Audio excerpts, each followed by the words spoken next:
What's... Nope, not doing that joke again.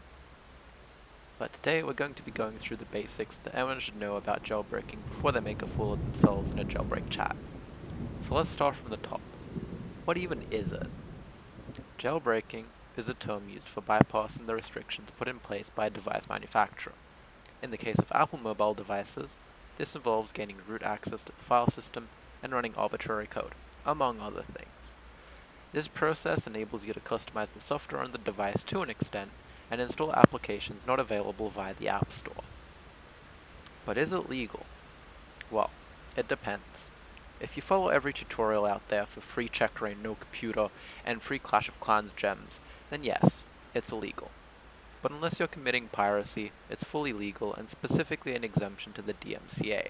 And since we all know the US is the whole world, you'll be fine. So now that you know what it basically is and that it's legal, I want you to throw out any ideas you have about Cydia, tweaked apps, and free in-app purchases. Here's the glossary of things that actually matter. First up, package managers. These are programs, usually apps, that keep track of what packages you have installed and let you manage them, be it installing, buying, updating, or uninstalling them.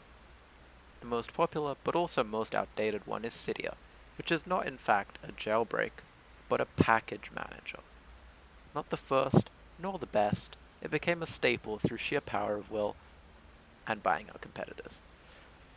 Nowadays, you'd probably be using Soleo or Zebra, which are modern replacements for all of Cydia's functionality. But what's a package? You've probably heard of tweaks, which are a kind of package, but packages in general can be thought of as programs that you can install via Package Manager that have many different uses and functions. Packages can, yes, be tweaks, which are small modifications to your device's looks and function, and if complex enough, they'll have a configuration menu, either in the stock settings app or in an app of their own, on your home screen. Packages can also be apps in of themselves, such as a terminal emulator, like NewTerm, or a task manager like CocoaTop. One last common type of package you'll likely encounter and should not be scared of is a library, which is like an actual library in that it contains knowledge or common functionality that other packages may use. These can have lib in the name, but not always. So packages and package managers are good and all, but where do packages actually come from? That would be where app repositories come into the picture. App repositories, or repos for short, are where developers host their packages for end users to download and install. Adding a repo will allow you to search for and install packages contained in the repo.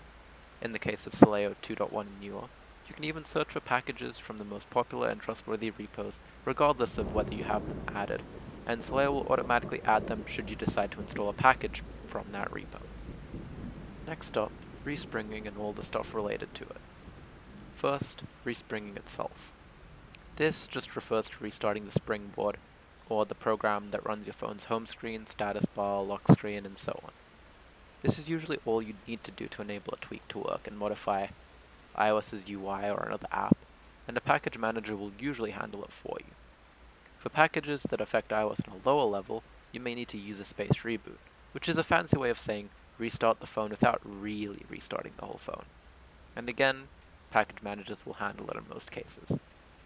On a more technical level, it involves restarting the whole user space without touching the kernel, which means a jailbreak can stay active even if semi-tethered or semi-untethered. Semi-tethered and semi-untethered. These just refer to types of jailbreaks, and by proxy, the exploit that they're using, in a sense. There are four main kinds, and they are as follows. Tethered, which means the device won't boot into stock iOS without using the jailbreak tool via a computer.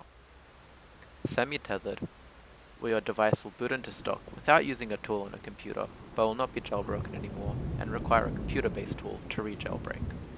Semi-untethered is similar, where your device will also still boot into stock without a computer, but will require running an app or Safari-based jailbreak tool to re-enter the jailbroken state.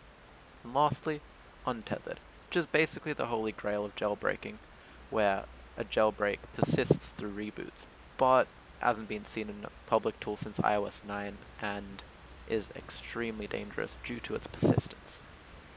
Before we wrap up, there are two more relevant things to mention, and those are recovery mode and DFU mode. Recovery mode's pretty self-explanatory and is a tool for enabling iOS to be reinstalled via iTunes or Finder, and is in fact used during a normal update or restore via iTunes or Finder, or the menu in iOS settings. DFU mode is basically Big Chungus recovery mode. This mode is a hardware feature of every Apple mobile device and can be used to unfork a device that won't even get into recovery. It's also useful for running Odyssey Rain, since the Checkmate exploit runs via DFU mode. Alright, so that was a data dump and a half, but hopefully I've covered literally everything that you should know about jailbreaking before you go more in depth. In case you don't want to watch all that for some reason, here's a quick little TLDR. Jailbreaking is unlocking your phone to do some fun stuff. Cydia bad, modern iOS also bad, and piracy is dumb, stupid, and dumb.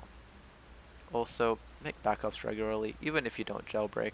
It's a really good idea. That's all for now, and thanks for sitting through however long this is. Bye bye.